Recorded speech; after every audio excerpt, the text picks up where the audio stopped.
The courtroom smelled like stale coffee and decades of broken promises. Houston District Court, third floor, Judge Marion presiding over dissolution proceedings that happened 1,000 times a year in this building. Nothing special, nothing remarkable. Just another marriage ending on a Tuesday morning in January. Sienna Ashford sat at the respondent's table, posture perfect, hands folded on the polished wood surface. She wore a black Armani suit, understated, professional, expensive in ways most people wouldn't notice. Her natural hair fell in soft curls past her shoulders. No jewelry except small diamond studs, no makeup except a hint of gloss.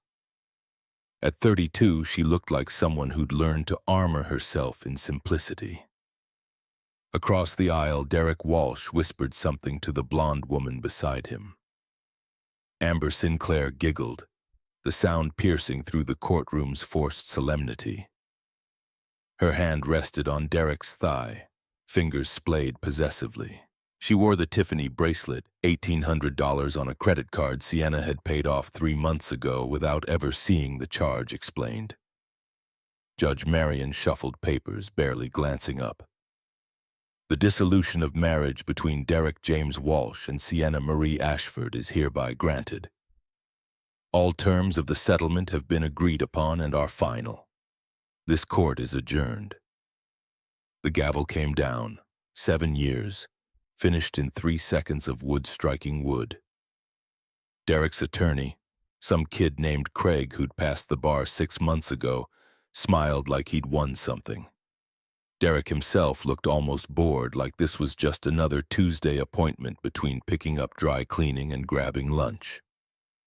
Amber squeezed his hand, her red nails sharp against his palm. Sienna signed the final decree. Her signature was neat, practiced. She'd been rehearsing this moment for 6 months, planning it for longer. The court clerk collected the documents, made copies, handed them to both attorneys with the efficiency of someone who'd done this 10,000 times. "You're free to go." Sienna stood. The heels added 3 inches to her 5'7" frame, making her taller than Amber, eye level with Derek. She walked toward the exit without looking back. Not at the man who'd spent 8 months betraying her. Not at the woman who'd helped him do it. Not at the courtroom where she'd just legally ended the biggest mistake of her life. "Sienna." Derek's voice echoed off marble walls. She didn't stop, didn't slow, kept walking like she hadn't heard him at all. Outside, January sun cut through Houston's humidity, bright and unforgiving. Sienna descended the courthouse steps with measured confidence, each footfall deliberate. Behind her, she heard Derek and Amber's hurried steps. "Sienna, come on." Derek jogged to catch up, slightly winded. "We should talk about logistics. The house, utilities, all that stuff." Sienna reached the sidewalk and stopped. For a moment, Derek probably thought she might actually engage. Amber appeared at his side, arm linked through his, expression somewhere between smug and curious. "You're going to be okay, right?" Amber's voice dripped false concern. "I mean, financially. You might struggle on your own." Sienna looked at Amber for the first time since entering the courthouse. Her gaze was cool, clinical, the way someone might examine an insect under glass. Then she shifted to Derek. His hair was freshly cut, $45 at that barber on Westheimer he'd discovered 2 months ago. His suit was new, another mystery charge on the card she'd been paying. He still had that cocky smile he'd worn when they first met at a mutual friend's barbecue 9 years ago, back when she thought confidence and arrogance were different things. She didn't say a word. A black limousine turned the corner, wheels gliding smooth over asphalt. It was a Maybach, sleek and expensive, with tinted windows so dark you couldn't see inside, even in direct sunlight. Chrome detailing gleamed like liquid silver. The car pulled up to the curb directly in front of Sienna, stopping with precision that suggested the driver knew exactly where she'd be standing. Derek's smile faltered. "What's this?" The driver's door opened. A man stepped out. Tall, black, maybe 55, wearing a charcoal suit that probably cost more than Derek's monthly salary. White gloves. The kind of professional presence that came from decades of service. He walked around the vehicle with practiced grace, footsteps silent, and opened the rear passenger door. "Miss Ashford." The driver's voice was respectful, warm. He gave a slight bow. "Thank you, Bernard." Sienna smiled, a real smile, warm and genuine. The first authentic expression Derek had seen on her face in months. She slid into the back seat without hesitation, movements fluid. Through the open door, Derek caught a glimpse of cream leather interior, polished wood panels, a bottle of champagne resting in a silver ice bucket. Someone was already inside, a man in an expensive suit, his face partially hidden in shadow, hand extended to help Sienna settle in. Bernard closed the door with a solid final sound. He returned to the driver's seat and the Maybach pulled away from the curb, smooth and silent as a knife through water. Derek stood frozen on the courthouse steps, mouth slightly open. Amber's expression had shifted from smug to confused. Who the hell was that? Derek couldn't answer. His mind was racing, trying to reconcile the woman he thought he knew with the woman who'd just climbed into a limousine that probably cost more than their house. Sienna had never mentioned knowing anyone who rode in cars like that. She'd always been so careful with money, always talking about budgets and savings, always the one who paid the bills while he focused on his career. "Derek." Amber tugged his sleeve. "Who was that man in the car? I don't know." For the first time since he'd started the affair, a cold feeling settled in Derek's stomach. Something wasn't right. Sienna had walked away from their marriage like it was nothing. No tears, no anger, no begging him to reconsider. And now she was riding away in a vehicle that screamed wealth he'd never suspected she had access to. Maybe it's just a friend giving her a ride. Amber's voice held uncertainty now. Derek's phone buzzed. A text from American Express, payment overdue. Balance, $4,200. He'd been counting on Sienna to pay it off like she always did. She always handled their finances, always made sure everything was covered, always kept them afloat while he spent freely. "Come on." Amber pulled him toward her beat-up Honda Civic in the parking lot. "Let's go celebrate. We're finally free." But Derek couldn't shake the image of Sienna sliding into that limousine like she owned it, like she belonged there, like she'd been waiting for this exact moment all along. What did he really know about his ex-wife? And what had he just lost? 3 years before the divorce, Sienna sat in her grandmother's hospital room at Methodist, holding the old woman's frail hand. Dorothy Evelyn Ashford had lived 93 years with dignity and grace, had survived Jim Crow and the civil rights movement and every economic collapse since the Depression. Now, in her final hours, she wanted to make sure her granddaughter understood what was coming. The trust fund. Dorothy's voice was weak but clear, each word carefully chosen.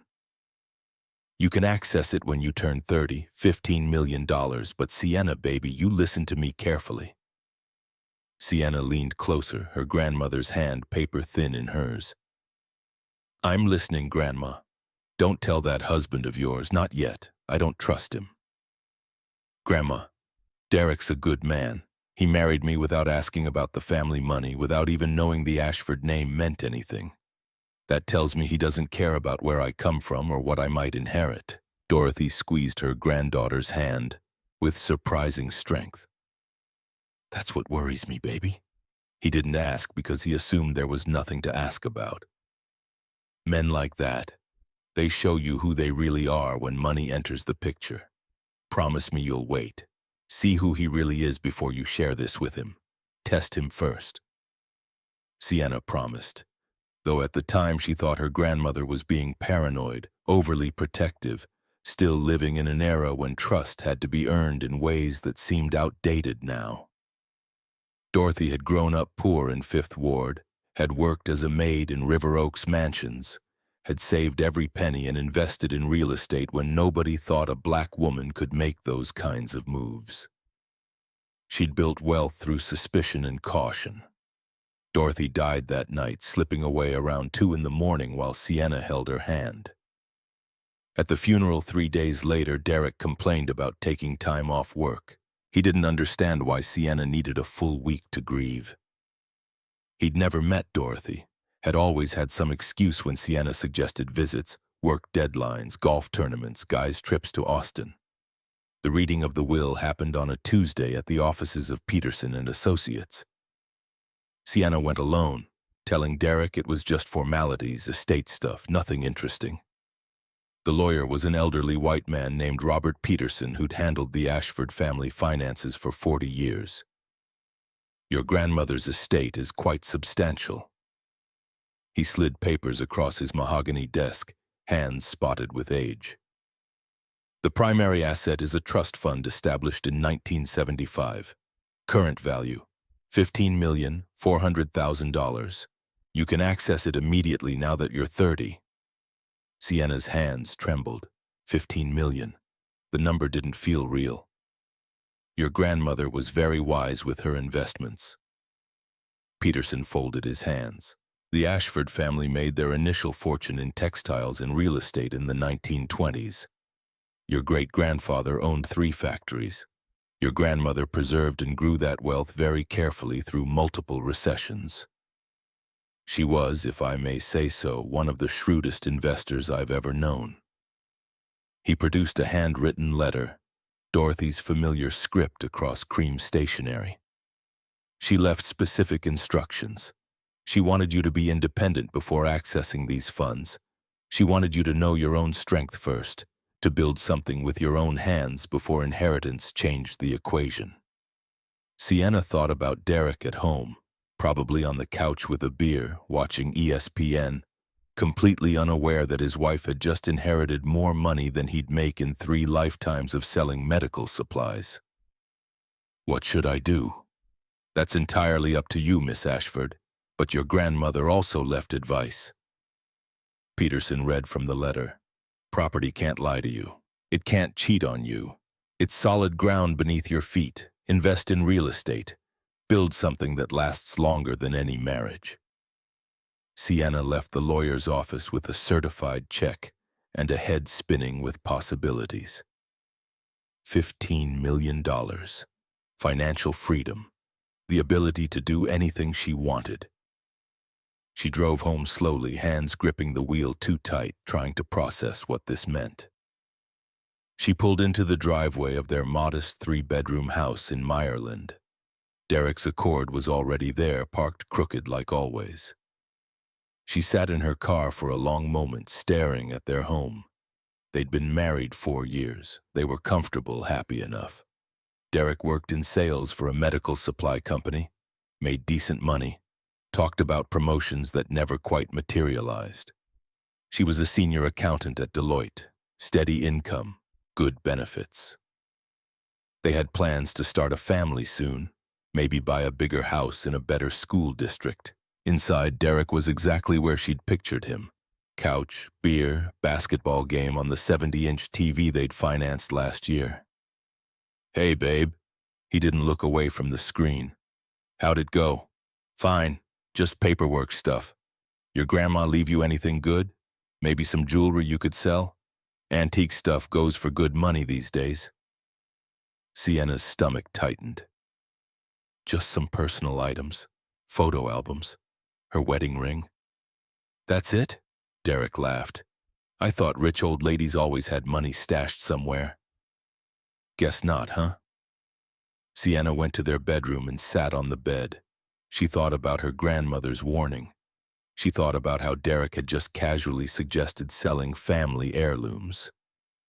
She thought about how quickly he'd assumed there was no money, how easily he'd dismissed Dorothy's life to commercial breaks and another sip of beer. She opened her laptop and started researching real estate investment strategies.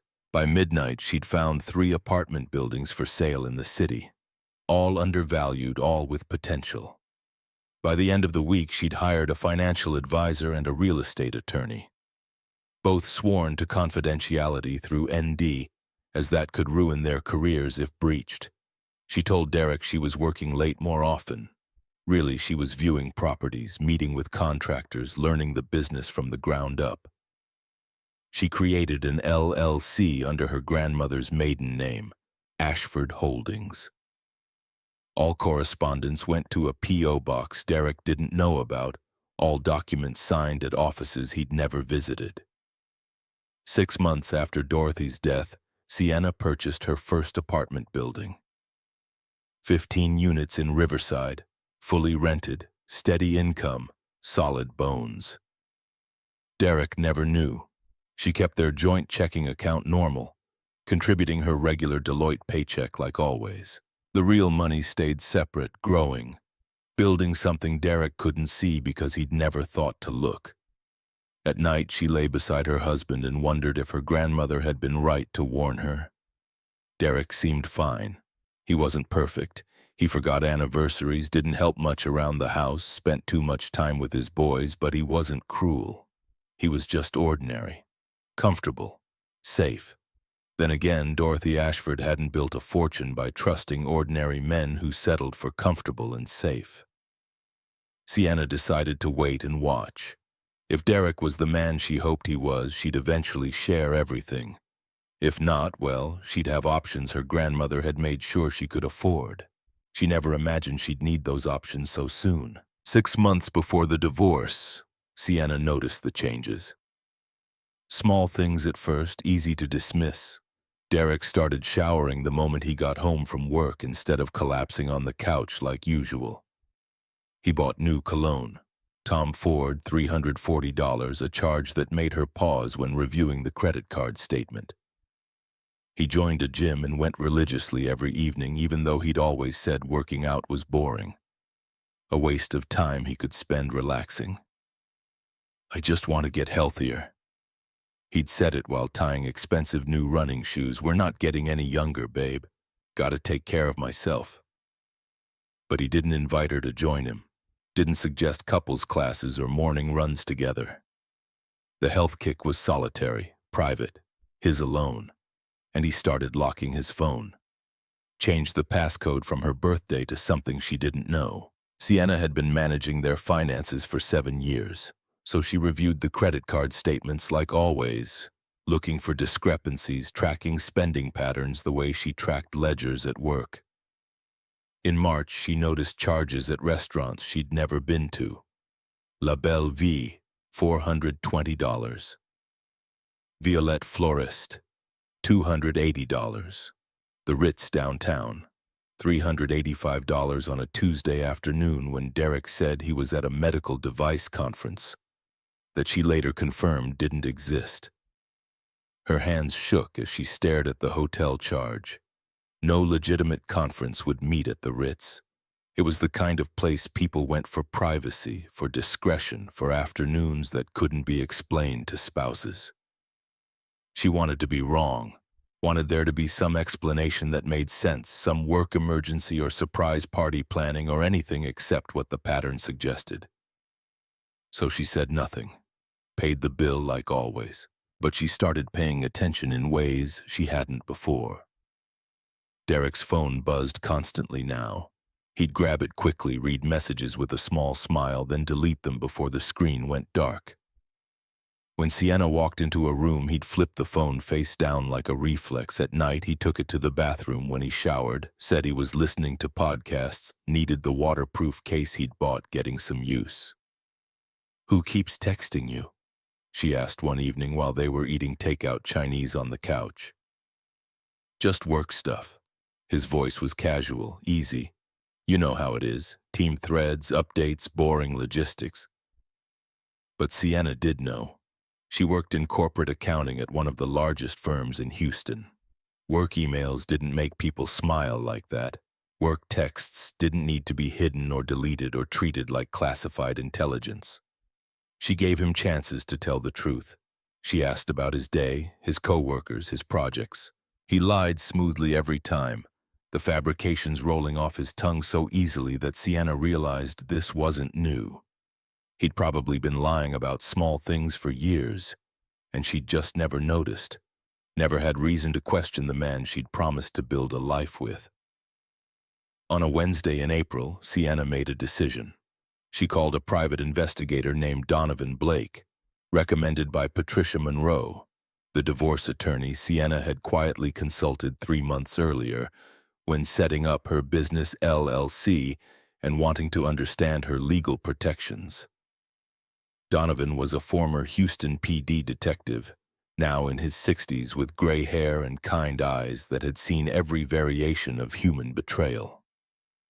They met at a coffee shop in Montrose, far from Sienna's neighborhood, far from anywhere Derek might accidentally appear. "I need to know if my husband is cheating."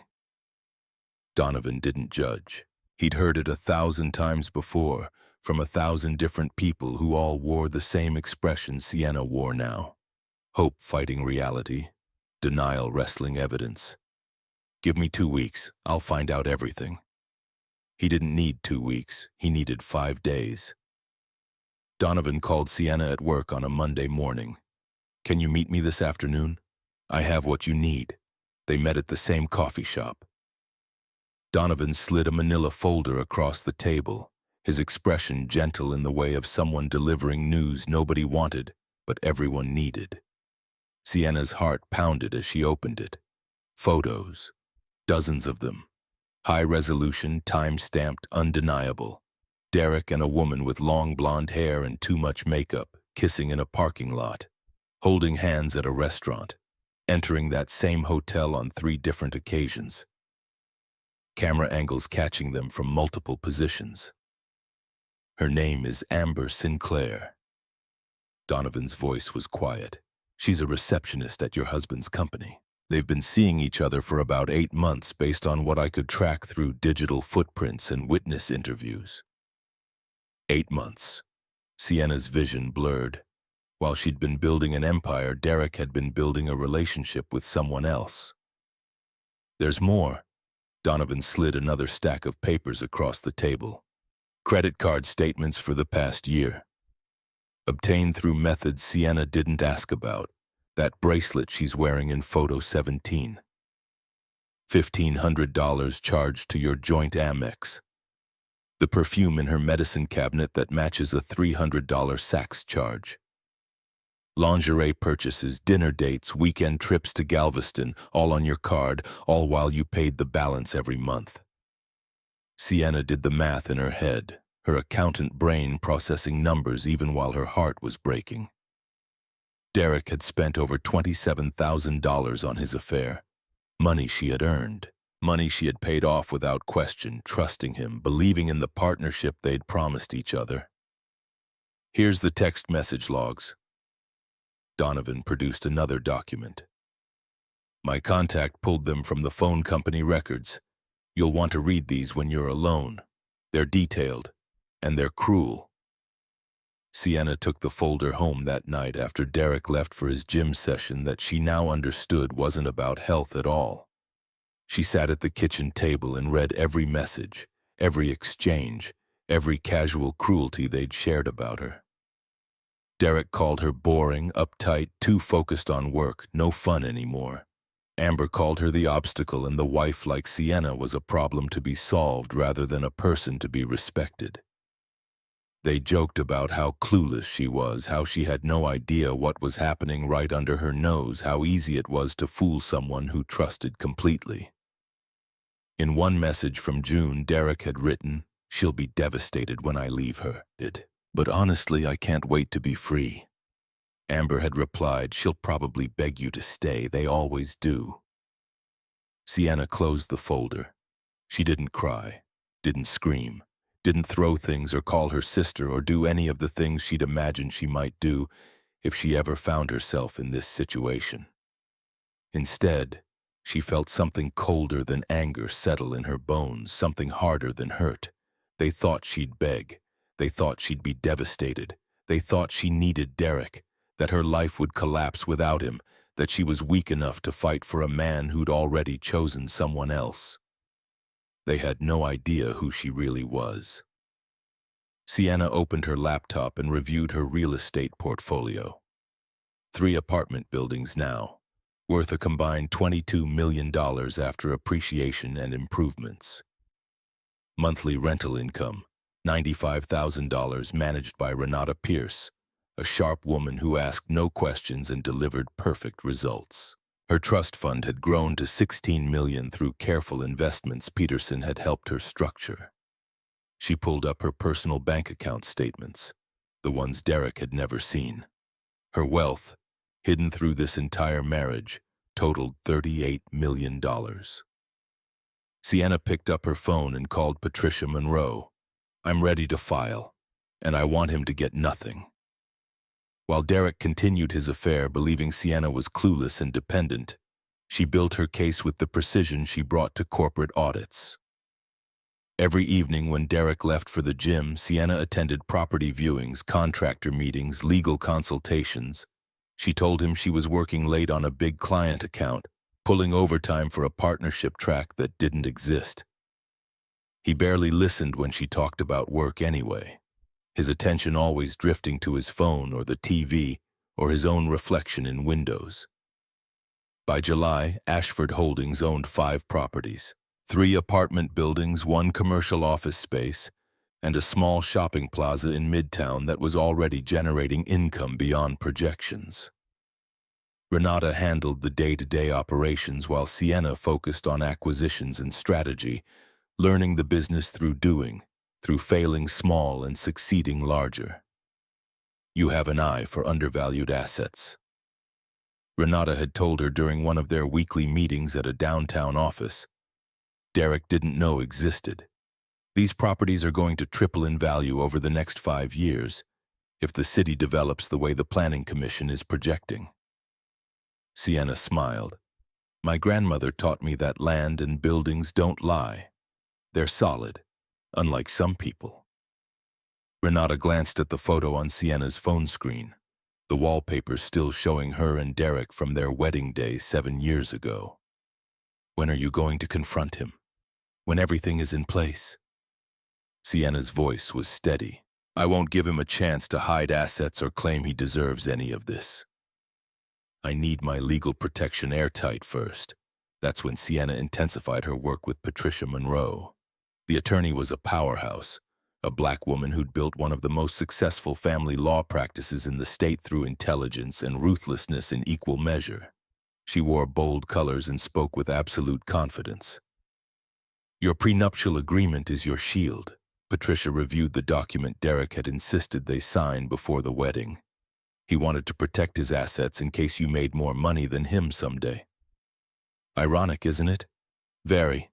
Everything you inherited or earned separately stays separate under Texas law and this agreement. He gets nothing from Ashford Holdings. The house you're living in, you've been paying the mortgage from a separate account for how long now?" 27 months. Sienna had the numbers memorized. "I diverted funds from my real estate income to cover it. Derek thinks his paychecks are paying the mortgage, but I've been depositing his contributions into a savings account he doesn't know about. The actual payments come from Ashford Holdings through a management company he's never heard of." Patricia grinned. "That house is yours. He'll have to move out. And given the affair, given the financial irresponsibility, given his violations of the prenuptial agreement's fidelity clause, he won't have grounds to challenge anything." They spent weeks preparing. Patricia gathered evidence of the affair, the financial deception, the breach of contract that adultery represented under their prenup's terms. Donovan provided additional documentation, hotel receipts with timestamps, restaurant bills with handwriting analysis, even a recording of Derek telling a coworker about his plans to divorce Sienna once I figure out how to keep the house and make her think it was her idea. In August, Sienna purchased her 6th property, a luxury apartment building with a penthouse unit on the 20th floor. She had the penthouse furnished in secret, working with an interior designer who met her at odd hours. Custom furniture, modern art, a kitchen with appliances that cost more than some people's cars. It was her escape plan, ready when she needed it, a home that was truly hers alone. Derek noticed nothing. He was too busy with Amber, too focused on his double life to see that Sienna was building something he couldn't imagine. She watched him lie every day now. He'd kiss her goodbye in the morning, tell her he loved her, then spend his lunch break texting his mistress about plans for their future together. She saw everything with clear eyes, every deception, every fake smile, every moment of betrayal disguised as normalcy. "Doesn't it hurt?" Renata asked during one of their meetings in September. "Living with him while knowing the truth?" No. Sienna's answer was honest. "I stopped loving him the moment I read those text messages. Now he's just a problem I'm solving, a mistake I'm correcting, a chapter I'm closing." By October, Sienna's portfolio was worth $45 million. Her monthly income from rent exceeded $200,000. She'd also started a charitable foundation in her grandmother's name, planning to fund educational programs for young women who needed the chances Dorothy had fought for. Derek came home one night in November bragging about a bonus at work. $5,000, baby. We should take a trip or something. Maybe Cancun, get away from the Houston winter." Sienna smiled. "That's great, honey." She'd made $5,000 that afternoon in rental income alone, but she let him have his moment of pride, let him believe he was still the provider, still the man in charge of their financial future. "I'm thinking we should start trying for a baby soon." Derek sat beside her on the couch they'd bought together 4 years ago. "We're not getting any younger. You're 32 now. Clock's ticking."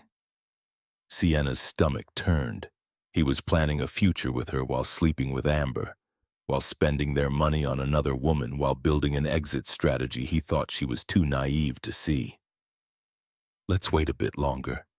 She kept her voice careful, neutral.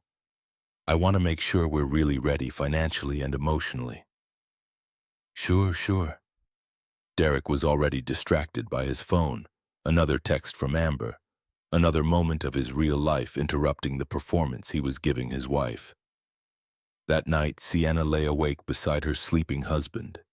She felt no sadness anymore, just determination and a growing sense of freedom.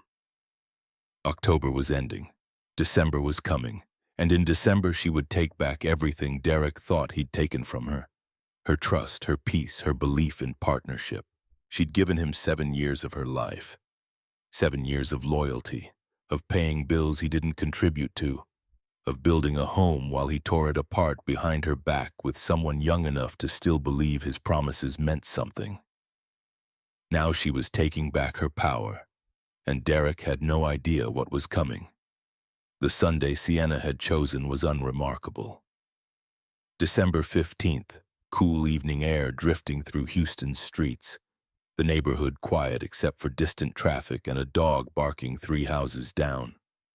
Derek was in the living room watching the Cowboys play the Eagles, a beer sweating on the side table, his posture relaxed in the way of a man who believed his secrets were safe. Sienna walked in and turned off the television. "Hey!"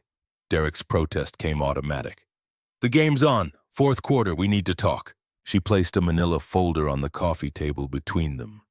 The same folder Donovan had given her 8 months ago, augmented now with additional evidence. Financial records, legal documentation that would dismantle Derek's entire understanding of their marriage. Derek's expression shifted from annoyance to confusion. "What's this about? Open it." He reached for the folder slowly, some instinct warning him that whatever was inside would change things. His fingers trembled slightly as he lifted the cover. The first thing he saw was a photo of himself and Amber kissing in the Med Supply parking lot, her hand on his chest, his smile wide and genuine in ways Sienna hadn't seen directed at her in years. Derek's face went pale. "Sienna, I can explain." "Don't!" Her voice was calm, almost detached, the tone she used when delivering bad news to clients about audit findings that would cost them money. Clinical, professional, final. There's more. Keep looking. He flipped through the photos with shaking hands. Him and Amber at La Belle Vie. entering the Ritz on 3 separate occasions, timestamps and dates printed in small font at the bottom of each image. Her wearing the Tiffany bracelet he'd bought with money that wasn't his. Then came the credit card statements, charges highlighted in yellow marker. Every gift, every dinner, every hotel room documented with the precision Sienna brought to her day job. $27,000 over 8 months paid off by the woman he was betraying.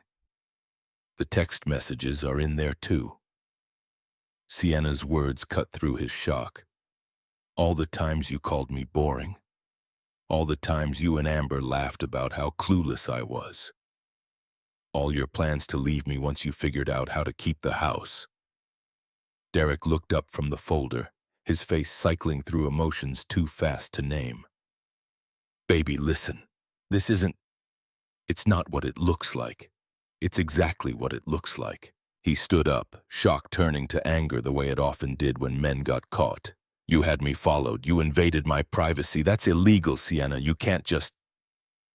You used our money to buy gifts for your mistress. You lied to me every single day for 8 months. You violated our prenuptial agreement's fidelity clause. But sure, let's talk about privacy and legality. Derek ran his hands through his hair, a gesture she'd once found endearing, but now just looked like desperation. His phone buzzed on the coffee table. Amber's name flashed on the screen, a heart emoji next to it. He ignored it. Okay, yes. He switched tactics, his voice softening into the tone he used when he wanted something. I made mistakes. But we can work through this. Marriage counseling, whatever you want. I'll end things with her right now. Tonight. I'll call her and... I want a divorce. The words hung in the air like smoke. Derek stared at her as if she'd spoken a language he didn't understand. You don't mean that. I've already filed the papers. You'll be served tomorrow at work. Derek's face turned red, veins standing out on his neck. You can't just... Sienna, be realistic. You can't afford this house on your own. Your job doesn't pay that well. You need me. Sienna almost laughed. The absurdity of it after everything that he still thought she needed him for anything. Do I? Yeah, you do. He gestured around their living room at the furniture they'd bought together, the TV he'd insisted on, the life he thought he'd built. Who's going to help with bills? Who's going to... You haven't helped with bills in over 2 years, Derek. That's not true. I pay my half. I contribute. You deposit money into an account I control. I pay the actual bills from funds you know nothing about. His confusion was genuine now, calculations running behind his eyes. What are you talking about? But Sienna didn't elaborate. She'd give him nothing, no explanations, no mercy. You think you can maintain all this alone? Derek's voice turned cruel, the mask slipping to show what had been underneath all along. You're going to struggle, and you'll come crawling back. I might not take you back, Sienna. You're not exactly a prize. You're 32. You work all the time. You're boring as hell. Amber's fun. She's exciting. She actually wants to spend time with me. Then go be with her. Maybe I will. Derek grabbed his phone and his keys, movements jerky with rage. You know what? Fine. You want to do this? We'll do this. But don't come crying to me when you can't pay rent in some crappy apartment. Don't call me when reality hits and you realize what a huge mistake you're making. He stormed toward the door, then turned back, needing the last word the way he always did. You'll never find anyone better than me. Sienna met his eyes, her voice steady. I already have. It was a lie. She wasn't seeing anyone, had no interest in dating, no energy for romance when she was building an empire. But Derek didn't need to know that. Let him wonder. Let him hurt the way she'd hurt reading those text messages. His face twisted with confusion and rage. He slammed the door hard enough to rattle the windows, and she heard his car peel out of the driveway with the aggressive acceleration of a man trying to prove something to no one. Sienna listened to the sound fade into distance. Then she pulled out her phone and called the moving company she'd booked 3 weeks ago. I need you here tomorrow morning. 6 a.m. I'm relocating to my penthouse at Skyline Towers. That night, she packed her personal belongings with methodical efficiency. Clothes from the closet, photos from before Derek entered her life, her grandmother's jewelry that Dorothy had worn to church every Sunday. Important documents already stored in a safe deposit box Derek didn't know existed. She left behind everything they'd bought together. The furniture, the dishes, the decorative pillows Amber had probably fantasized about replacing with her own choices. Sienna didn't need any of it. Every piece was contaminated by lies. By dawn, the moving truck arrived. Professional movers loaded her boxes with quiet efficiency, used to handling divorces and sudden relocations and the debris of broken marriages. Sienna took one last look at the house she'd been paying for while Derek thought he was the provider. The mortgage had 23 years left. He could have it, could figure out how to afford it on his $40,000 salary, could learn what it meant to carry financial responsibility alone. She locked the door and left her keys on the kitchen counter beside a note she'd written on plain paper. Mortgage is due on the 1st, good luck. The penthouse at Skyline Towers waited for her on the 20th floor. Floor-to-ceiling windows overlooking downtown Houston, the city spreading out in all directions like proof of possibility. Modern furniture in grays and whites, a chef's kitchen with marble countertops, a master suite with a bathroom bigger than the bedroom she'd shared with Derek. This was hers, paid for with money he'd never known about, decorated according to tastes he'd never understood. Sienna stood at the window watching the sun rise over the city. Free. Finally. Completely free. Derek got served with divorce papers at his office on Monday morning. According to Donovan, who still had contacts at Med Supply, he'd thrown the documents across his cubicle and stormed into his boss's office demanding time off to deal with a family emergency. He was denied. Year-end close was approaching and the sales team was underwater on quarterly targets.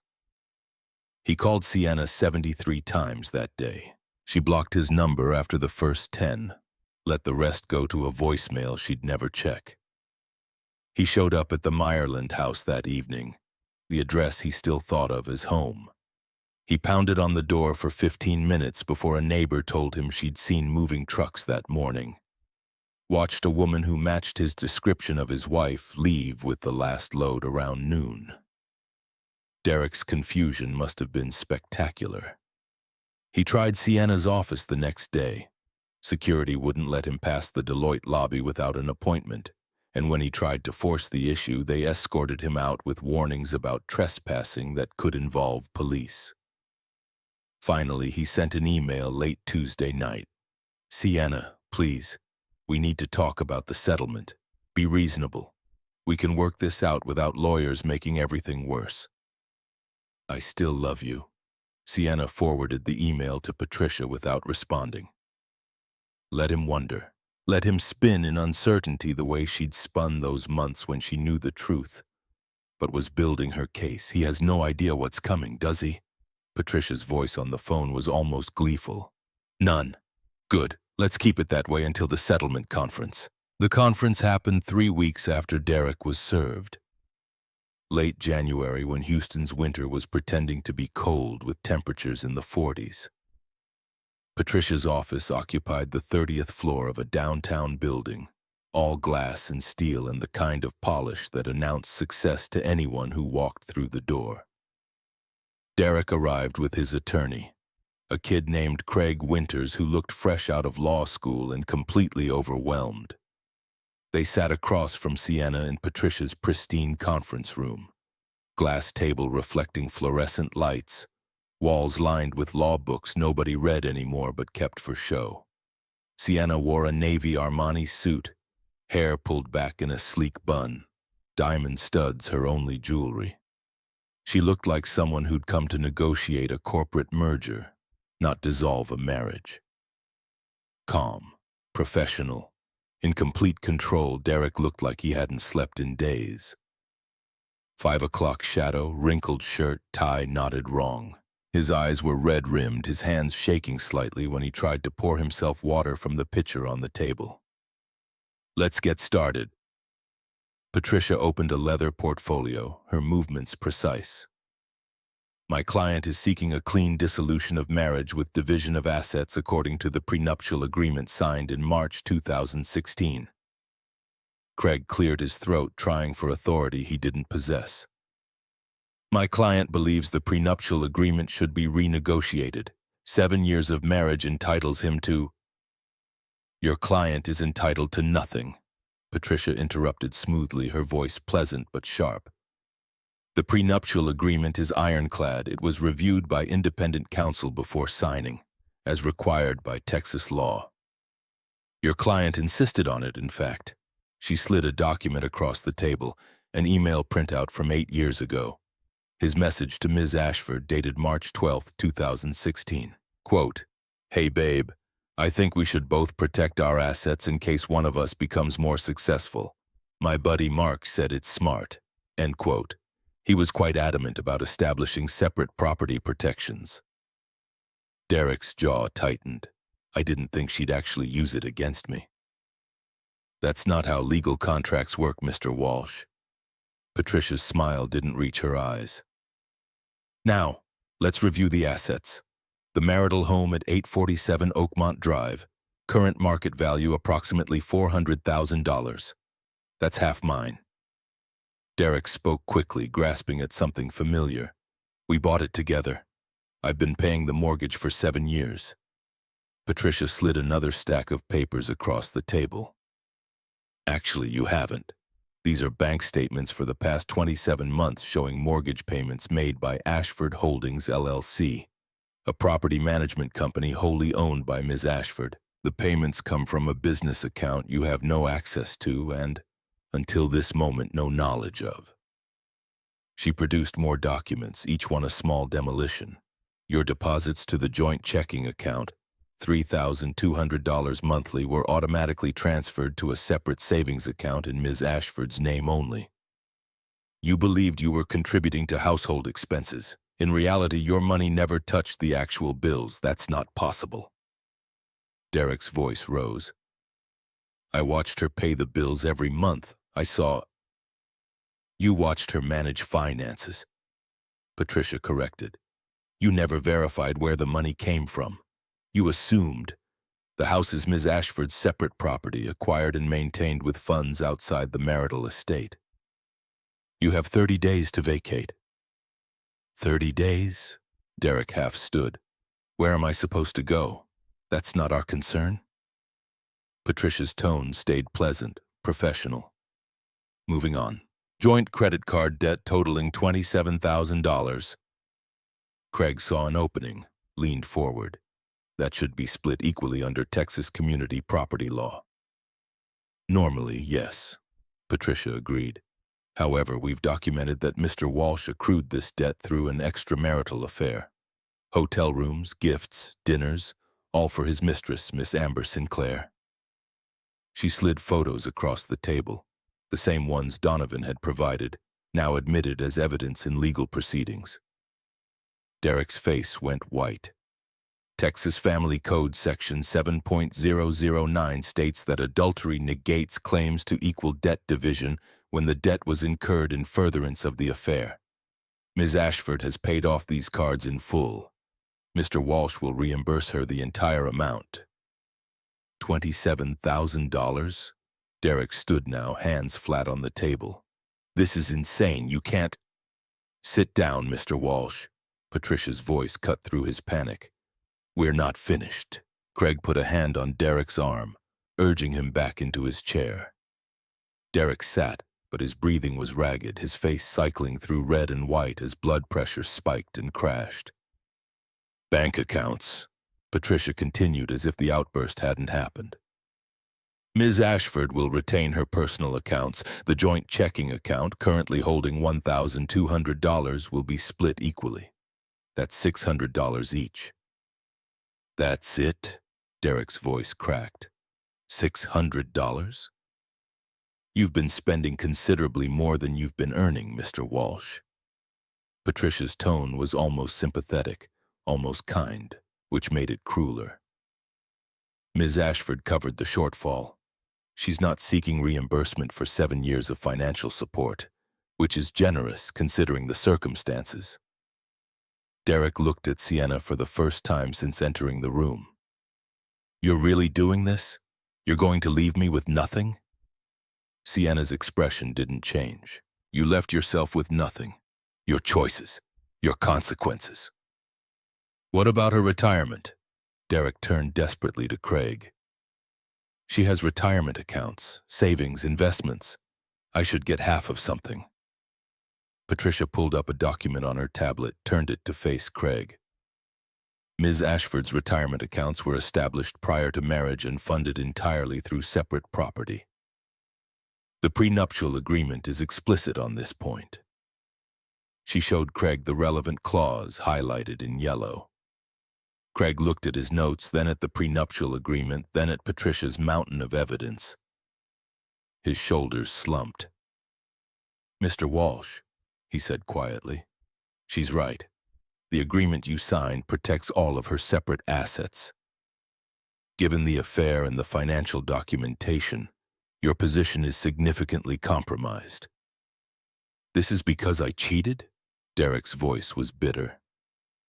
One mistake and she gets everything? 8 months isn't a mistake.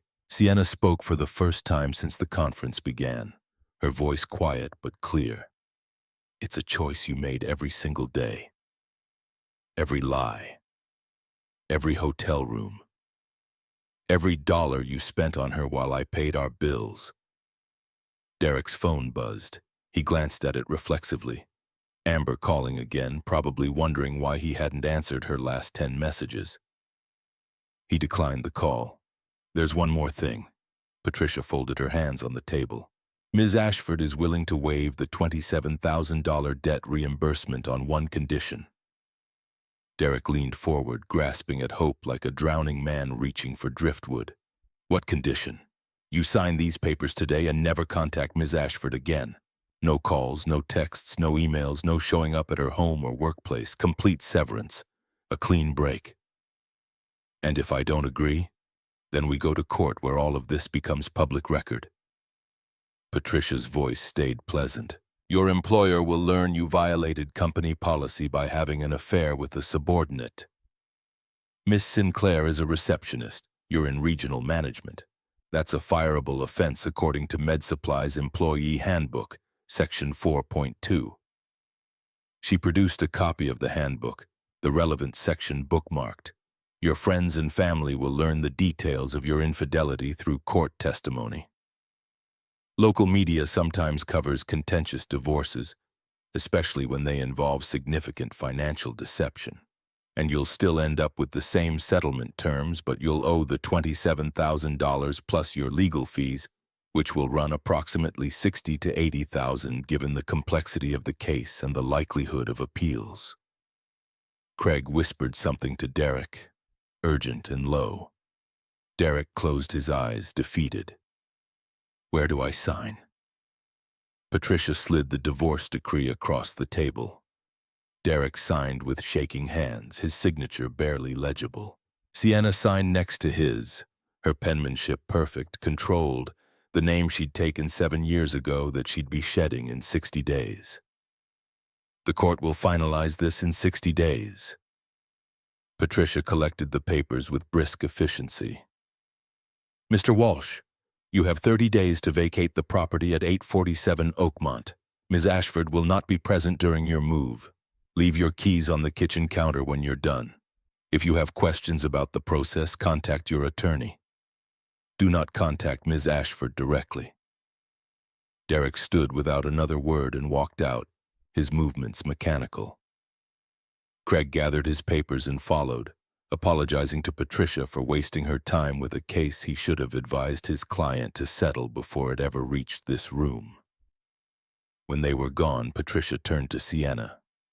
How do you feel? Free. Sienna meant it. The weight she'd been carrying for months, maybe years, lifted off her shoulders like shedding a coat in summer. Actually completely free. 3 months after the divorce was finalized, Derek's life had collapsed in stages, each floor giving way to reveal another level of descent waiting below. The first floor fell when he moved in with Amber. He'd expected sympathy, romance, a fresh start with the woman he'd risked everything for. Instead, he got a cramped one-bedroom apartment in Spring Branch that smelled like the Thai restaurant downstairs, grease and spices seeping through walls that were thin enough to hear neighbors fighting at 2 in the morning. This is temporary. Derek carried boxes up 3 flights of stairs because the elevator was broken again. Once I get back on my feet, we'll get somewhere nicer. A real place, like what we talked about. Amber looked around the apartment with barely concealed disgust. How long is temporary? I don't know. A few months, maybe. Once the divorce is final and I can breathe again financially. A few months. Her voice rose an octave. Trevor, I didn't leave my apartment to move into this dump for months. You didn't leave anything. Derek's control snapped. Your landlord evicted you for 3 months of unpaid rent. That's why you're here, remember? Because you had nowhere else to go. The first fight happened that night. By the end of the week, they'd established a pattern of constant bickering that made Derek nostalgic for the quiet contempt of his final year with Sienna. The second floor collapsed at work. His boss, Janet Harper, called him into her office 2 weeks after the divorce was finalized, her expression neutral but her tone glacial. We need to discuss your relationship with Amber Sinclair. Derek's stomach dropped. What about it? You're in regional management. She's a receptionist. That's a violation of company policy regarding workplace relationships, Section 4.2 of the Employee Handbook. We weren't, Derek stammered. Janet slid a printed email across her desk. It was from Amber to a coworker dated 4 months ago. Trevor and I are going to that new restaurant downtown tonight. Don't tell anyone. LOL. Miss Sinclair forwarded this to her personal email, which she accessed on a company computer. It flagged during a routine security audit. Further investigation revealed dozens of similar emails, text messages sent during work hours using company Wi-Fi, and security footage of you two in the parking garage on 8 separate occasions. Janet, I can explain. You violated policy for 8 months, Mr. Walsh. You used company time and resources to conduct a personal affair while in a supervisory role that creates liability exposure for the company. That's grounds for immediate termination. You're firing me? No. Janet's voice was firm. But you're being demoted effective immediately. You'll return to a sales associate position with corresponding compensation. Your salary drops from $78,000 to $46,000 annually. Consider it mercy, Mr. Walsh. Most executives in my position would terminate for this kind of breach. Derek left her office in shock, the 40% pay cut hitting him like a physical blow. When he told Amber that night, she stared at him like he'd grown a second head. 46,000, that's it? It's temporary. His voice sounded hollow even to himself. Just until I find something better. When? Amber grabbed her purse. When are you going to find something better? You can't even keep the job you had. I'm doing my best. Your best sucks. She slammed the door on her way out. She went out a lot after that.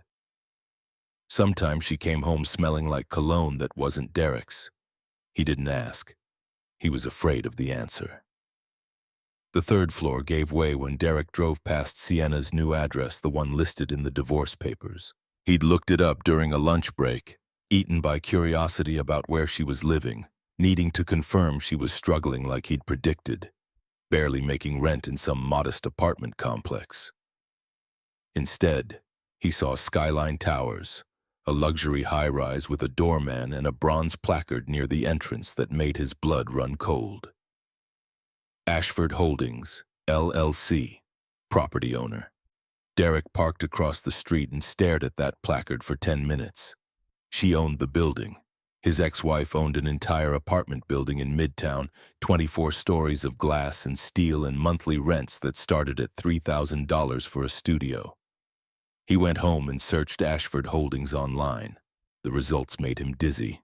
A professional website showing 8 properties, apartment buildings, commercial spaces, a shopping plaza in Montrose, news articles about development projects and community partnerships, business profiles listing the company's estimated value at $67 million, photos of Sienna at industry conferences, cutting ribbons at grand openings, shaking hands with city council members and developers. In every image, she looked powerful, confident, successful in ways that made their 7-year marriage feel like a lie he'd been living without knowing it. "What are you looking at?" Amber peered over his shoulder. "My ex-wife apparently owns a real estate company worth tens of millions of dollars." Amber was quiet for a long moment, her expression shifting through calculations. Then, "And you cheated on her with me?" "I didn't know." Derek's voice came out strangled. "You're an idiot," Amber said flatly.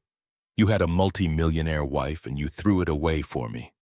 A receptionist making $32,000 a year. I loved you." "No."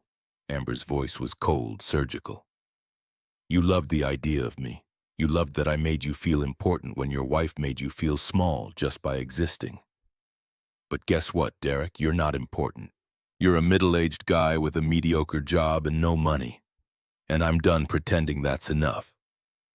She started packing that night. By morning, she was gone, leaving only a note on the kitchen counter written in purple gel pen. "Tyrell from accounting has his own condo and a Mercedes. Good luck."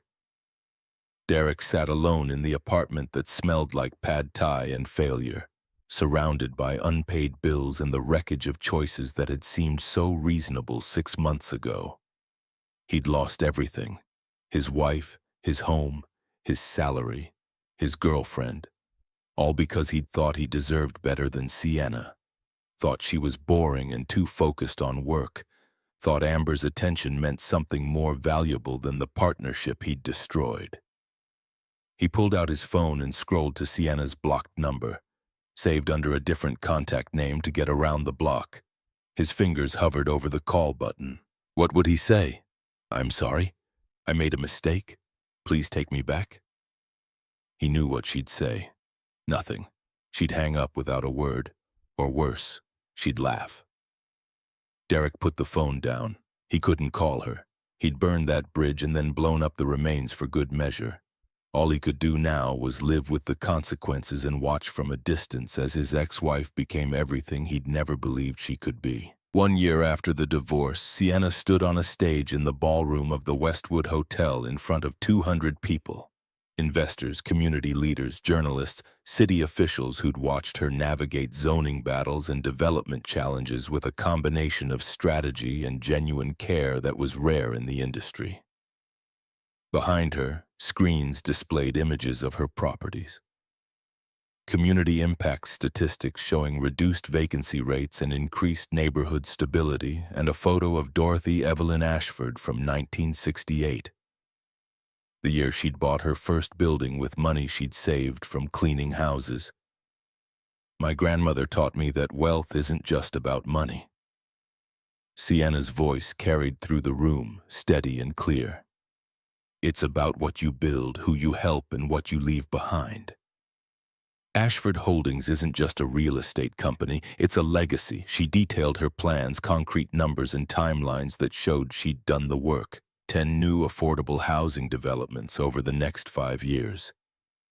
Partnerships with local schools to provide financial literacy programs.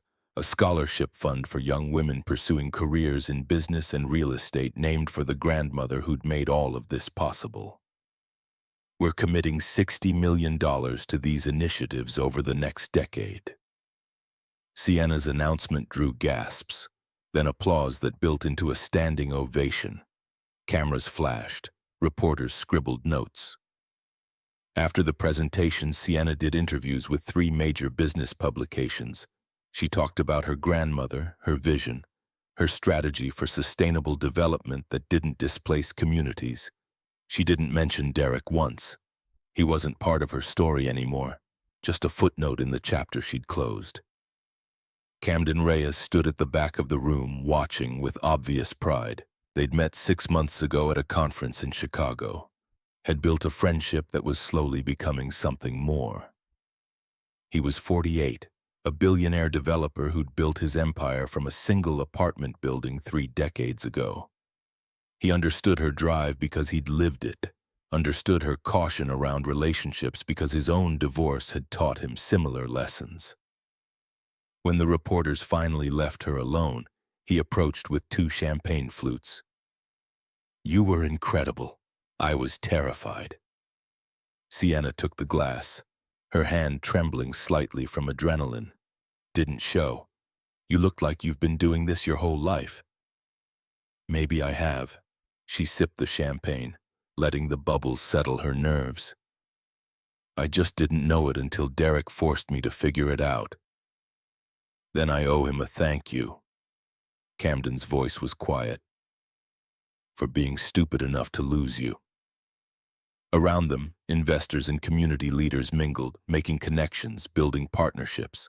Renata was in her element, talking to potential clients about property management services. Patricia Onquo was there too, having invested in Ashford Holdings herself, betting on Sienna's vision with the same confidence she'd brought to the divorce proceedings. "This is your moment," Camden said. "How does it feel? Like I'm finally exactly where I'm supposed to be." The launch made waves beyond Houston.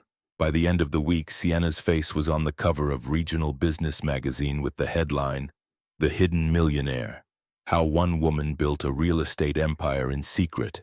The article told the story she chose to share: her grandmother's legacy, her strategic investments, her vision for affordable housing that served communities instead of displacing them. The writer called her a force of nature in designer heels and quoted industry veterans who said she was changing the conversation around ethical development. Derek saw the magazine at a newsstand outside a 7-Eleven where he'd stopped for coffee. He couldn't really afford. He was walking to the bus stop after a night shift at a warehouse, exhausted and broke, when Sienna's face on the glossy cover caught his eye. He bought the magazine for $8.95 that he should have saved and read it on a bench outside a coffee shop he couldn't afford to enter. Every word was a knife. The article mentioned her partnership with Reyes Capital Group, showed photos of Sienna and Camden at a groundbreaking in Detroit, standing close, both smiling in ways that suggested this was more than business. His new girlfriend, a cashier at the grocery store where he shopped, walked by and saw him reading. "Isn't that your ex-wife?" "Yeah, she's really successful." "What does she do?" "She owns a real estate empire worth about $67 million. The words tasted like ash. His girlfriend stared at him. "And you divorced her?" "She divorced me," Derek corrected, the distinction mattering even though it changed nothing. "Why would she?" She didn't finish the question, just kept walking, leaving Derek alone with the magazine and the growing understanding that he'd thrown away the best thing in his life for something that had evaporated the moment money got tight. Derek sat on that bench for another hour, reading the article over and over, torturing himself with what he'd lost. Sienna never thought about him anymore. She had no idea he'd seen the magazine or that he spent his nights scrolling through news articles about Ashford Holdings, watching his ex-wife's success from a distance, like a ghost haunting a life that had moved on without him.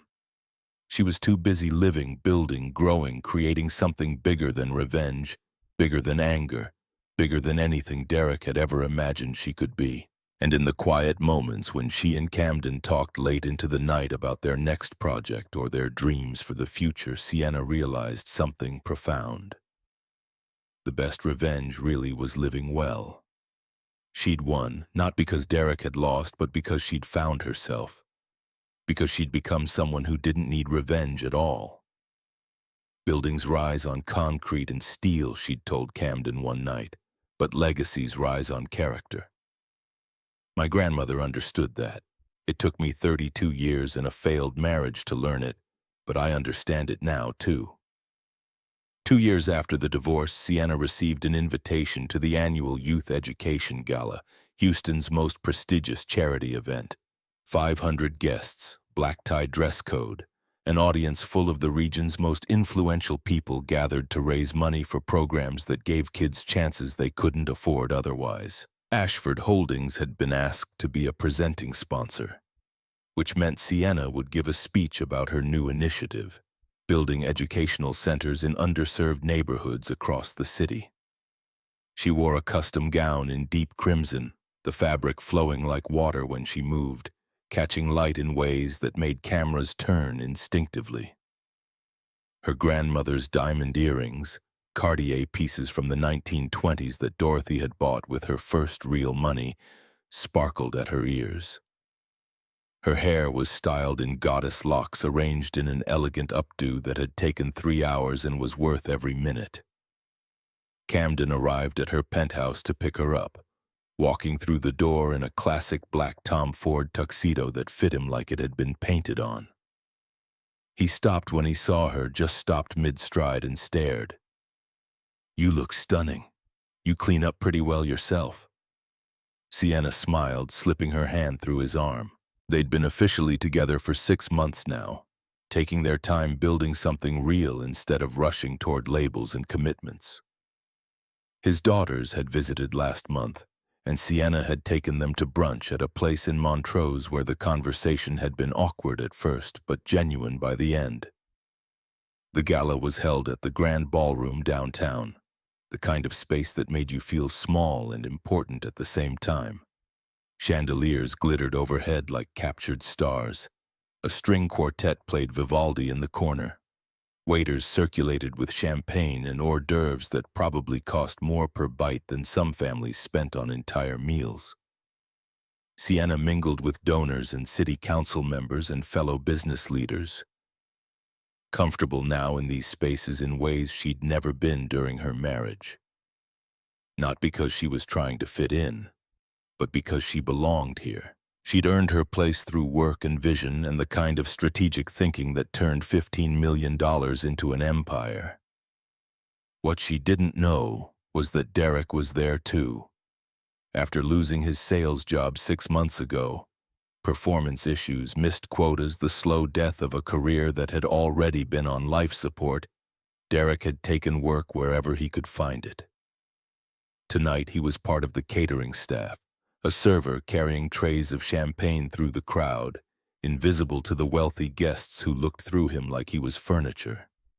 He'd cut his hair shorter, trying to look professional. His white server's jacket was crisp but cheap, the kind that would start to yellow after a few washes.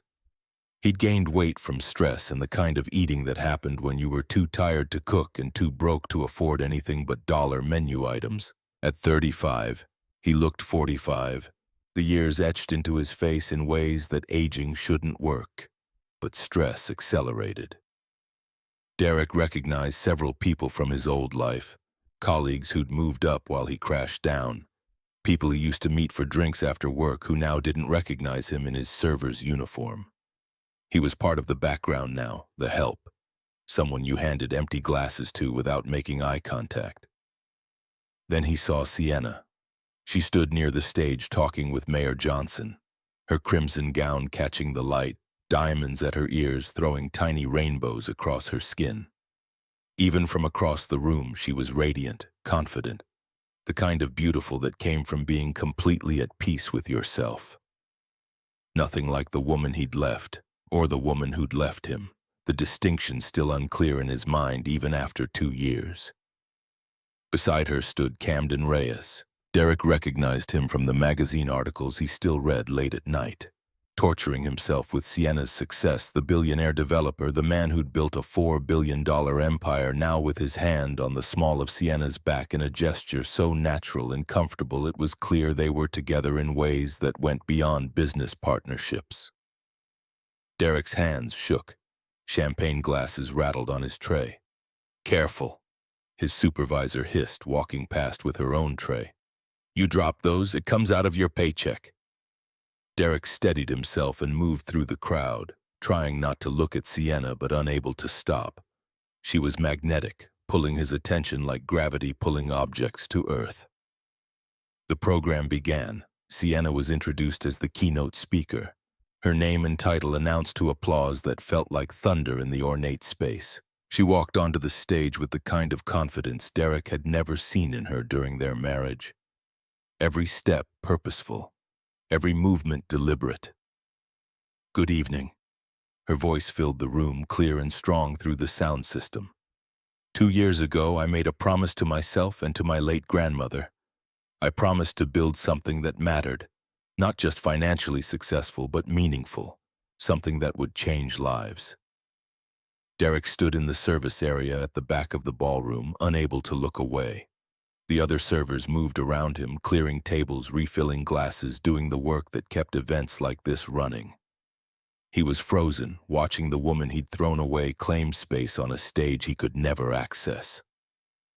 "Tonight, I'm honored to announce Ashford Holdings' largest commitment yet." Sienna's voice carried passion now, conviction that made people lean forward in their seats. A $75 million investment in educational centers across Houston. These centers will provide after-school programs, college prep courses, financial literacy training, and career counseling, all completely free to students who need them most. The crowd erupted. People stood, cameras flashed. Derek felt sick, the champagne tray heavy in his hands, $75 million echoing in his skull like a scream. "Education changed my life." Sienna continued when the applause died down. "My grandmother, Dorothy Evelyn Ashford, made sure I had opportunities she never had. She taught me that wealth is a responsibility, not just a reward. We don't just build buildings, we build futures, we create chances, we give students the tools to build their own empires instead of waiting for permission to succeed." More applause, longer this time, genuine emotion rippling through the crowd. Derek saw women wiping tears, saw men nodding in recognition, saw the kind of response that money couldn't buy but character earned. After her speech, Sienna returned to her seat. Camden kissed her cheek, pride obvious in every line of his body. They held hands under the table like teenagers, like people who'd found something rare and intended to keep it. Derek continued serving. He moved through the crowd like a ghost, offering champagne to people who didn't see him, clearing plates from tables where laughter and networking happened in languages he used to speak but had forgotten. At one point, he had to refill glasses at the table next to Sienna's. He was maybe 10 feet away, close enough to hear their conversation, close enough to see the diamonds at her throat catch light when she turned her head. That was perfect. Camden's voice was warm, intimate. "The foundation is going to be incredible." "I hope so." Sienna's response carried uncertainty that surprised Derek. "My grandmother would be proud, I think." "She would be." Camden squeezed her hand. "And for what it's worth, I'm proud too. What you're building, it's remarkable. It's bigger than real estate, it's legacy. We're building it together now." Sienna corrected, her voice soft. "That's what makes it feel real." Derek moved away before they could notice him, before his presence could contaminate their moment with the ghost of her past. He spent the rest of the evening avoiding that section of the ballroom, taking assignments on the opposite side of the room, anywhere Sienna's voice couldn't reach him. When the gala ended, guests filed out slowly, lingering over conversations and connections, the kind of networking that happened when powerful people gathered in rooms designed to make them feel important. Derek and the other servers began clearing tables, collecting abandoned champagne flutes and dessert plates smeared with chocolate and raspberry coulis. He was stacking plates at Sienna's table when he heard her voice behind him. "Excuse me." Derek turned. Time stopped. Sienna stood 5 feet away in her crimson gown, diamonds at her ears, looking at him with eyes that held nothing he could name. Not anger, not satisfaction, not even curiosity, just a kind of neutral observation, the way you might notice a painting on a wall or a car driving past. She held out a $20 bill. I think you dropped this.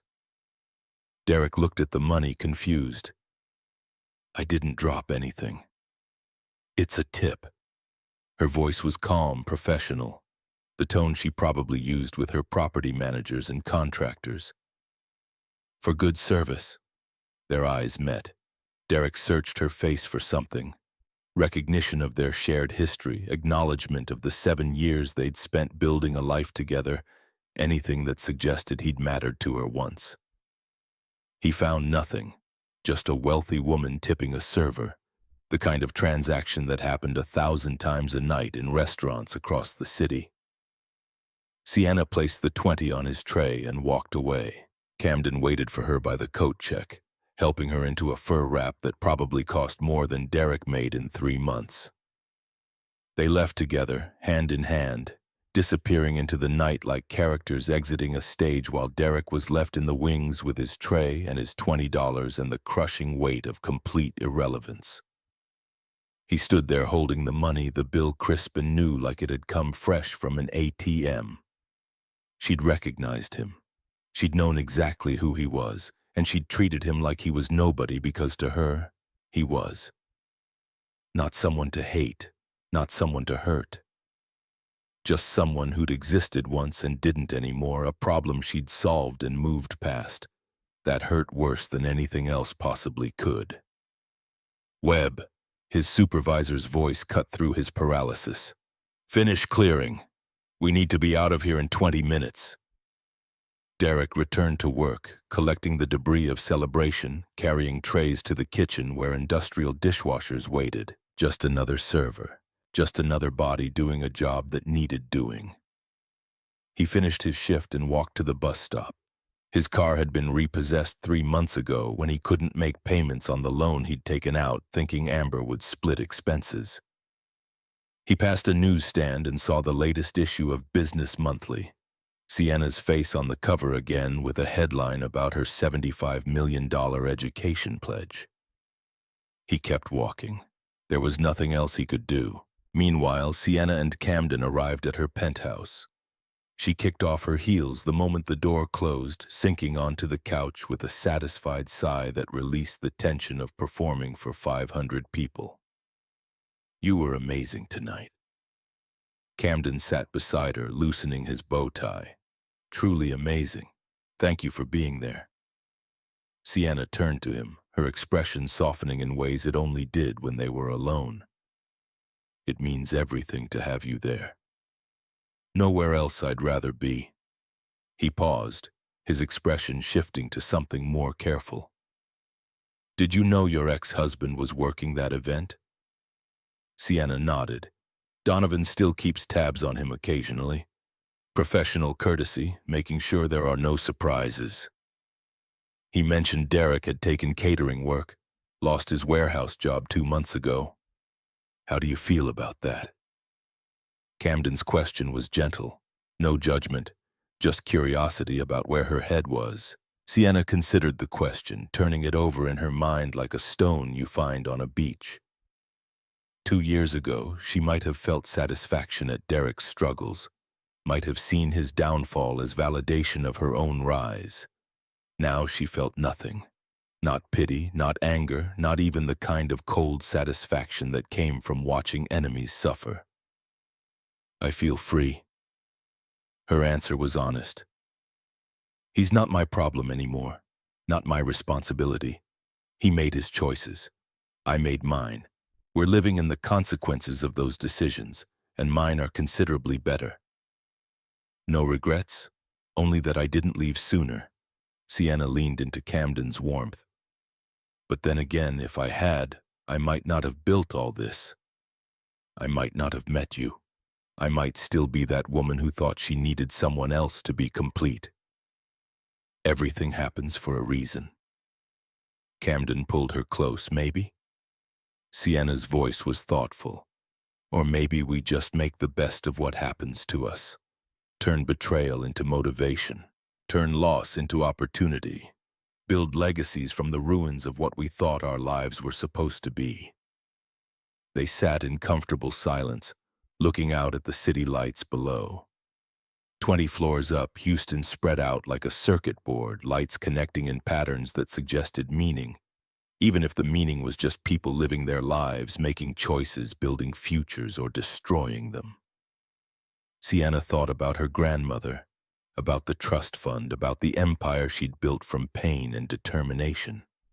She thought about Derek serving champagne in the background, while she pledged $75 million to change lives. She'd won. Completely, totally, absolutely won. Not because Derek had lost, but because she'd become someone who didn't need revenge, someone who'd turned betrayal into purpose, someone who'd built a legacy that would outlast any marriage, someone who understood that the best revenge wasn't making someone suffer, it was forgetting they'd ever mattered at all. Sienna fell asleep that night in Camden's arms, in her penthouse that she owned, in a life she'd created entirely on her own terms. And in that moment, wrapped in warmth and security and genuine partnership, she realized the profound truth her grandmother had been trying to teach her. Standing on solid ground meant never needing to prove your worth to people who'd already decided you were worthless. 3 months later, Sienna stood in front of 200 students, community leaders, and city officials at the grand opening of the Dorothy Evelyn Ashford Educational Center in Riverside, the property she'd fought for during the rezoning battle that had tested everything she believed about herself. The building was modern glass and steel, 4 stories of possibility with computer labs and trade workshops and art studios and a library stocked with 15,000 books. Dorothy's name stretched across the entrance in bronze letters 6 feet tall, a monument to a woman who'd cleaned houses so her granddaughter could build empires. Inside, students from 3 high schools explored the facility, touching computers they'd only seen in stores. Sitting at welding stations that offered paths to careers paying $60,000 a year. Recording music in studios that turned dreams into something tangible. This building is named for my grandmother, Dorothy Evelyn Ashford. Sienna stood at a podium on the front steps, her voice amplified through speakers so everyone could hear. She was born in 1930 in 5th Ward, right here in Houston. She cleaned houses for 40 years. She never went to college. But she made sure I could. She paused, emotions visible in ways she usually kept hidden. Her throat tightened, but she pushed through. Grandma Evelyn taught me 3 things. 1, property is solid ground. Stand on it. Don't run from it. 2, test people before you trust them. See who they really are when no one's watching. 3, wealth isn't what you have, it's what you leave behind. Sienna gestured to the building behind her, Dorothy's name gleaming in the afternoon sun. This center will serve 10,000 students over the next decade. Free college prep, free trade skills, free coding, free art, free hope, free chances that these kids deserve but can't afford. Her voice broke slightly on the last words, tears threatening but not falling. Grandma, you left me money. I'm leaving them chances. I'm standing on the ground you made solid. I'm building the future you dreamed about when you were scrubbing floors in River Oaks mansions, when people treated you like you were invisible, when you saved every penny and invested in real estate because you understood something most people never learn. The best revenge is building something so big that the people who doubted you become irrelevant. The crowd erupted in applause. Students rushed the stage. The first to reach her was a girl named Maria, 16, whose family couldn't afford SAT prep or college application fees or any of the invisible costs that kept smart kids from becoming educated adults. Thank you, Ms. Ashford. Maria's voice shook with emotion. My family can't afford college.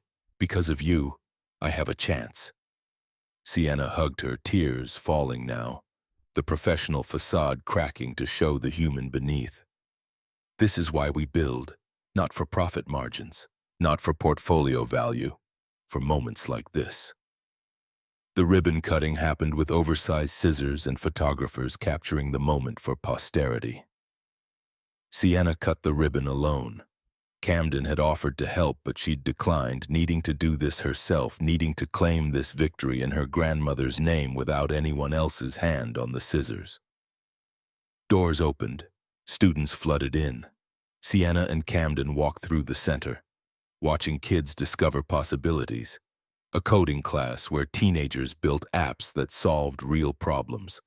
A welding workshop where a girl created a sculpture from metal scraps. A recording studio where 3 boys made music that sounded like hope set to beats. You built this. Camden's voice was quiet, respectful of the moment. We built this, Sienna corrected, but Camden shook his head. No, you dreamed it. You fought for it when the city wanted to rezone. You risked everything when I offered to buy you out. I just helped with funding and connections. The vision was yours. The courage was yours. The legacy is yours. Later on the center's roof terrace as sunset painted Houston in gold and orange, Camden pulled out a ring box. Sienna's breath caught, her heart suddenly racing in ways that had nothing to do with speeches or students or legacy. I'm not Derek. Camden's voice was steady, certain. I'm not threatened by your success. I'm inspired by it. Every single day I wake up amazed by what you've built, by who you are, by the fact that you choose to be with me when you could choose anyone. Marry me. Build this empire together, officially. As partners in everything, not just business. Sienna was crying now, laughing through tears, her hands shaking as she nodded because words wouldn't come. Yes. The word finally escaped. God, yes. 1,000 times yes. He slid the ring on, platinum band, conflict-free diamond, because Camden knew her values, knew she wouldn't wear something built on suffering. It fit perfectly because he'd somehow gotten her ring size from Renata without her noticing. They kissed on that rooftop with the Dorothy Evelyn Ashford Center behind them, and Houston spread out below like proof that dreams could become concrete and steel. That legacies could be built from betrayal, that the best revenge really was becoming someone who didn't need revenge at all. 6 months after the engagement, Sienna and Camden announced a merger that would reshape affordable housing development across 5 states. Ashford Reyes Community Development Fund launched with $500 million in initial capital, a 10-year plan to build 20 mixed-income developments, and a mission statement that prioritized community stability over maximum profit. The press conference happened in Detroit at Reyes Capital headquarters, a building that looked like it belonged in a science fiction film, all glass and sharp angles and the kind of architecture that announced ambition to anyone who passed by. We're not just building apartments. Sienna stood at a podium with Camden beside her, their hands clasped on the surface between them. We're building communities. We're creating economic stability. We're proving that you can make money and make a difference at the same time. Those things aren't contradictory. They're complementary. Camden spoke about infrastructure and job creation, about 15,000 construction jobs over the next decade, about economic impact that would ripple through neighborhoods for generations. But it was Sienna's vision that captured headlines, her voice that cut through the usual corporate speak to say something real. My grandmother cleaned houses. My ex-husband thought that made her and me less valuable than people born into wealth. He was wrong. The people who build this country, who actually create value with their hands and their backs and their minds, they deserve homes they can afford. They deserve communities that don't push them out when property values reach. They deserve chances. This fund is about giving them those chances. Questions from reporters came rapid fire. How will you balance profit and mission? What happens when investors push for higher returns? Won't affordable housing drag down property values in surrounding areas? Sienna answered each one with data and passion in equal measure, citing studies and case histories and real examples from her own portfolio. She'd done the work, she knew the answers, and she delivered them with the confidence of someone who'd tested every assumption and found them solid. The Wall Street Journal ran a headline the next day. Unusual partnership, Millionaire meets billionaire on common ground. The Detroit Free Press focused on local impact. Reyes finds partner who shares vision. The Houston Chronicle brought it home. Houston's Ashford going national. But it was a smaller piece in a community newspaper that meant the most to Sienna. A quote from a resident in one of her riverside properties. She could have sold out and made millions. Instead, she fought for us. That's the kind of developer we need more of. That night in Camden's Detroit penthouse, they celebrated with wine and takeout from a soul food restaurant that Camden had been going to for 20 years, long before the money, back when he was building his first property and eating ramen between paychecks. We really did it. Sienna curled into his side on the couch, exhausted and exhilarated in equal measure. You had doubts? Camden's tone was teasing. I had doubts I deserved it. Sienna's honesty surprised even herself. I spent so long thinking I had to prove myself. To Derek, even though he was gone. To my grandmother's memory. To myself, most of all. But I don't anymore. I know who I am now. I'm someone who builds things that matter. Someone who loves and is loved. Someone free from needing anyone's validation except my own. Camden kissed the top of her head. That's the woman I fell in love with. Not the empire you built, not the money you made. You, the person who stands on solid ground and refuses to be moved. Derek read about the merger on his phone while waiting for a job interview that wouldn't lead anywhere. The security guard position paid $14 an hour. Required a background check he'd probably fail because of the eviction on his record, and came with no benefits. He'd applied anyway because rent was due in a week and he had $87 in his checking account. $500 million. He stared at the number until it stopped meaning anything. Just became symbols on a screen, proof of a reality so distant from his own that it might as well have been fiction. His phone buzzed. Text from the staffing agency, position filled. Thank you for your interest. Derek put his phone away and stared at the wall of the waiting room, at inspirational posters about teamwork and success that felt like mockery. He'd had a millionaire wife and he'd thrown her away for someone who'd left him the moment money got tight. He'd had a career and he'd destroyed it by mixing personal and professional in ways that violated every policy in the handbook. He'd had a home and he'd lost it by assuming someone else would always pay the bills. He'd had everything and he'd chosen nothing, and now nothing was all he had left. Outside the building, Houston traffic moved like blood through arteries, people going places, building things, living lives that had purpose and direction. Derek stood on the sidewalk and wondered when he'd become invisible, when he'd crossed from being someone who mattered to being someone people looked through. The answer, he knew, was the moment he'd believed Sienna would beg him to stay, the moment he'd confused her quiet strength for weakness, her financial contributions for dependence, her love for need. He'd mistaken her grace for naivety and paid for that mistake with everything he'd thought was his. Sienna never thought about Derek anymore. Donovan had stopped sending updates 6 months ago because there was nothing to report.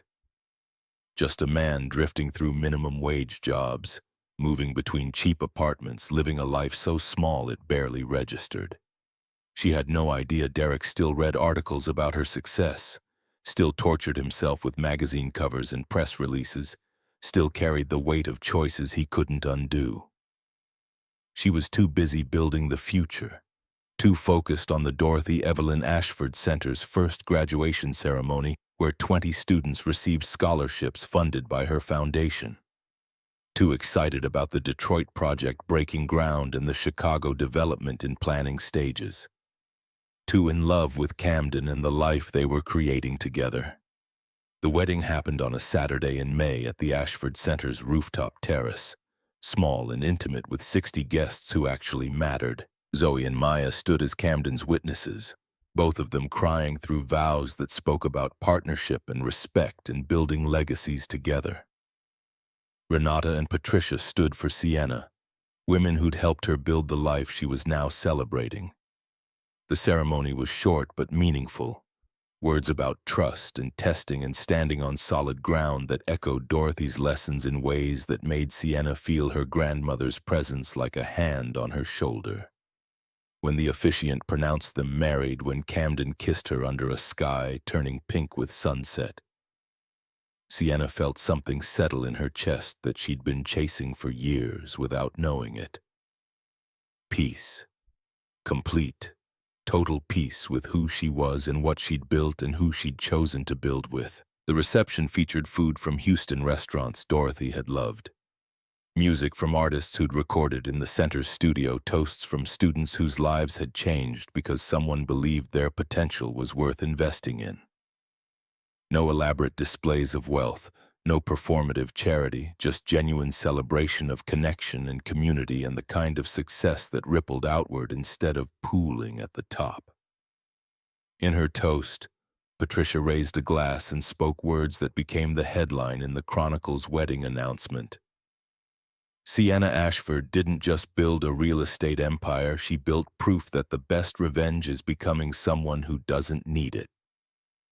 The quote went viral on social media, shared by women who'd left bad marriages, by people who'd transformed pain into purpose, by anyone who'd ever been underestimated and then exceeded every expectation. It became a mantra, a mission statement, a truth that resonated beyond real estate and divorce and Houston city limits.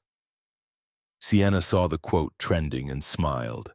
Her grandmother would have loved the irony, that the lesson Dorothy had tried to teach through warnings and trust funds and deathbed conversations had become wisdom thousands of people were learning through Sienna's example. Stand on solid ground, Dorothy had said. Sienna had, and on that ground, she'd built a legacy that would outlast any marriage, any betrayal, any moment when someone had looked at her and seen less than she was. The best revenge wasn't making Derek suffer.